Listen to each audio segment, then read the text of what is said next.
पुराणों और हिंदू धर्मग्रंथों में भगवान शिव को त्रिनेत्रधारी कहा गया है, यानी जिनकी 3 आंखें हैं। 2 आंखें तो सामान्य रूप से संसार को देखने के लिए हैं, परंतु उनकी तीसरी आंख विशेष है। यह ज्ञान, सत्य और विनाश का प्रतीक मानी जाती है। इस तीसरी आंख का रहस्य अत्यंत गूढ़ है और उससे जुड़ी एक अत्यंत रोचक कहानी है। कहा जाता है कि एक बार माता पार्वती ने भगवान शिव के साथ कुछ शरारत करने की सोची। उन्होंने पीछे से आकर उनके दोनों नेत्रों को अपनी हथेलियों से ढक दिया। उस समय संपूर्ण ब्रह्मांड अंधकार में डूब गया, सूर्य भी छिप गया और धरती पर प्रलय जैसे हालात बन गए। संसार को संकट में देखकर भगवान शिव ने अपने मस्तक के बीच से तीसरी आंख को प्रकट किया। इस आंख से अग्नि की ज्वालाएं निकली और उसी प्रकाश से सृष्टि में पुनः उजाला फैल गया।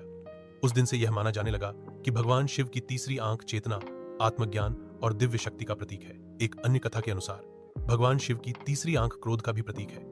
जब कामदेव ने भगवान शिव की तपस्या भंग करने का प्रयास किया था, तब भगवान शिव ने क्रोधित होकर अपनी तीसरी आंख खोली और उसकी अग्नि से कामदेव भस्म हो गए। इसीलिए यह भी कहा जाता है कि शिव की तीसरी आंख जब खुलती है तो वह विनाश लेकर आती है, पर वह विनाश केवल अधर्म, अहंकार और अज्ञान का होता है। इस प्रकार भगवान शिव की तीसरी आंख केवल एक नेत्र नहीं, बल्कि एक रहस्य है जो दर्शाता है कि ज्ञान और विनाश दोनों एक ही शक्ति के 2 रूप हैं।